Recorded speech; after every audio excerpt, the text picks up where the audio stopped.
Hi, I'm Stephen Van Oy and welcome to Clarity Decision Mentoring and our basic meditation series. In this video, I'm going to be giving you some tips to help you develop concentration. A number of things that we can do when we're distracted or even before we're distracted to help keep our mind focused. All right. The very first one is starting your meditation first thing in the morning. Okay? Try to avoid reading the paper, preparing breakfast, having coffee, interacting with your family members.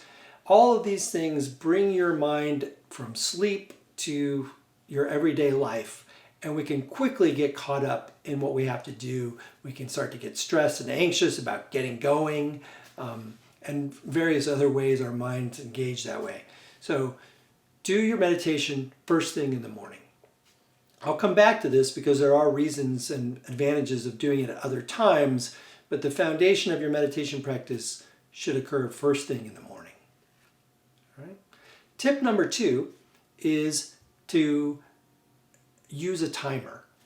Okay? I use my smartphone because it's convenient. I know it works. I'm familiar with it.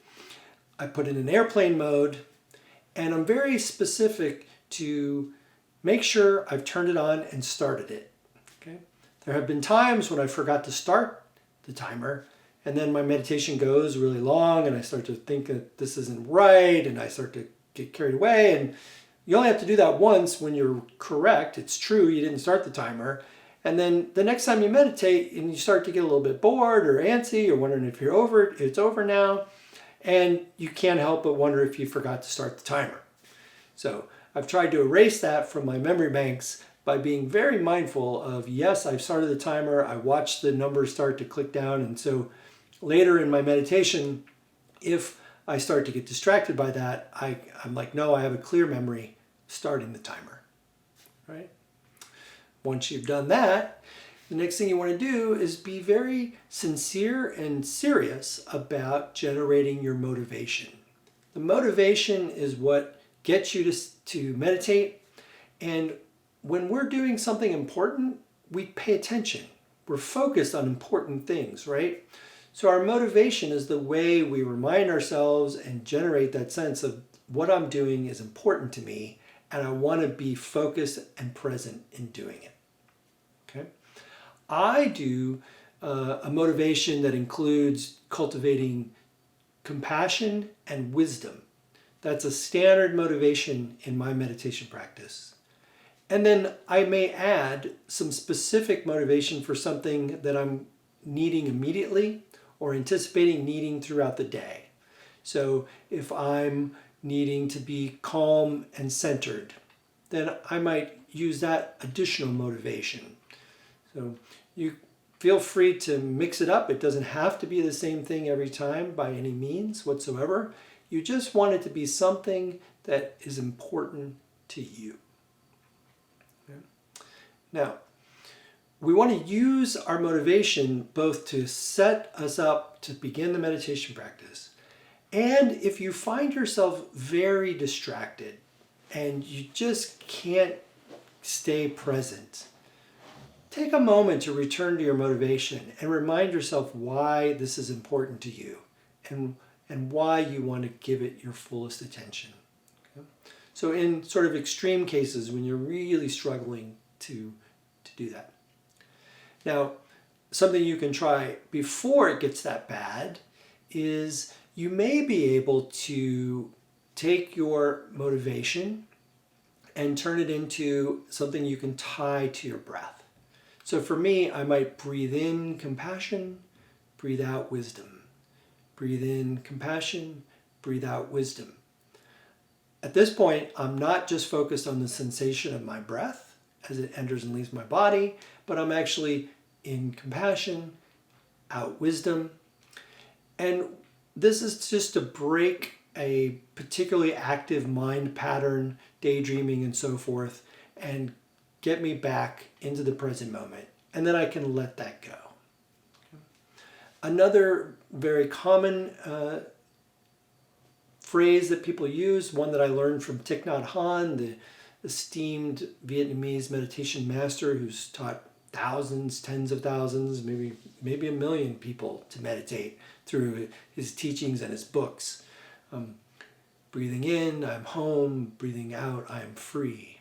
Breathing in, I am home. Breathing out, I am free. You can just give that a try in your meditation practice and see what effect it has on you.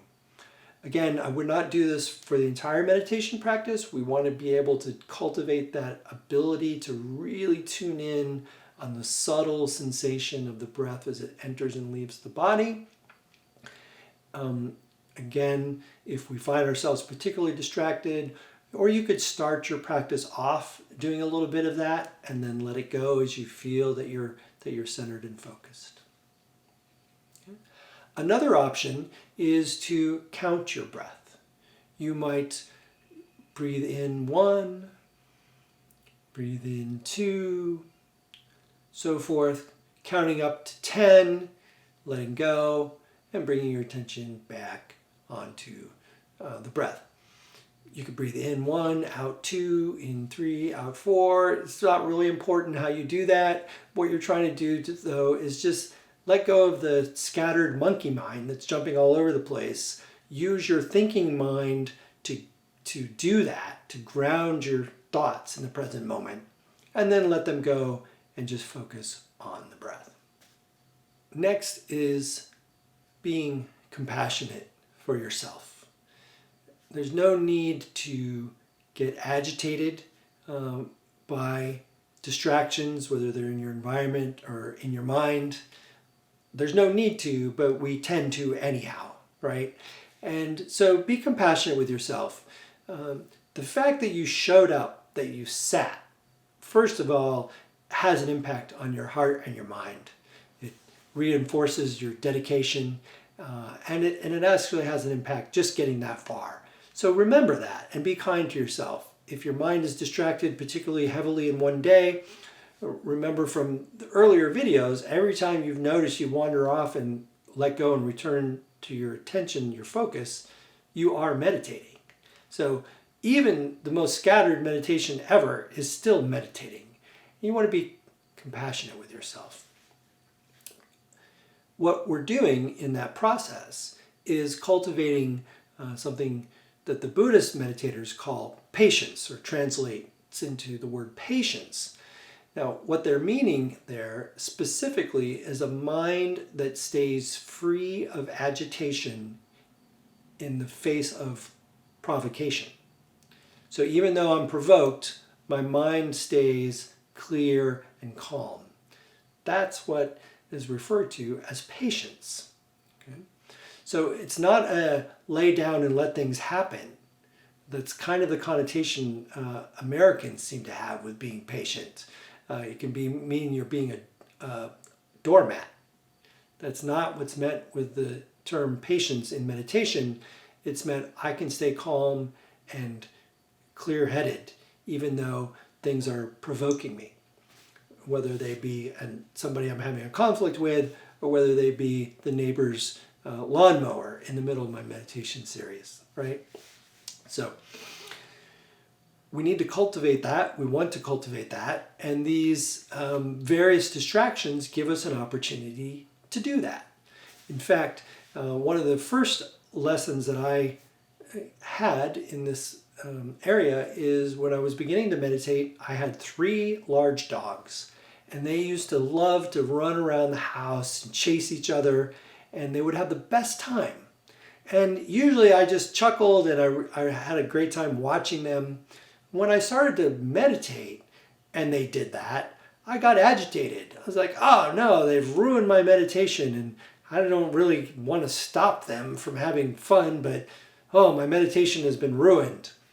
And I paused and I thought about what an attitude that is. If meditation is just going to make me angry, what's the point? Well, that's not the point, right? And I had a little bit of insight, and I asked myself, when the dogs interrupted me, where was my attention? Sure enough, I was daydreaming about work, I was thinking about breakfast. I wasn't focused on my breath, almost never. So I decided to see those kinds of interruptions, whether it be my dogs or an alarm siren going off in my neighborhood as opportunities just to check in. Where's my attention? And bring it back to my breath if it's not there.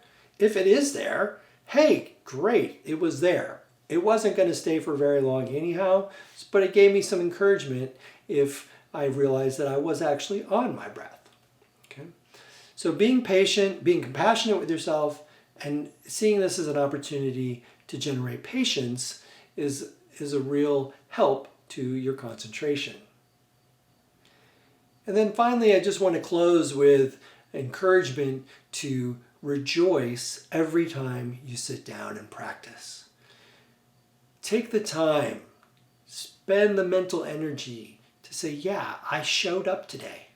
I showed up and I made effort. Whatever that initial motivation was, you put forth effort to do something positive and important for yourself. And no matter how scattered you were, showing up, generating the motivation, putting in effort, that's something to feel really good about. If we just move on, the next time we go to meditate and we're a little bit sleepy or a little bit busy, it's not that important. What helps to make our meditation important, especially in the beginning, is reminding ourselves, I did it, I showed up. Okay? Over time, you'll start to see the benefits of your meditation, and that will also reinforce how important it is. You won't want to miss it. But still, after many years of doing this, I always take the time to rejoice in the fact that I showed up. I hope you do too. And I look forward to seeing you in another video soon.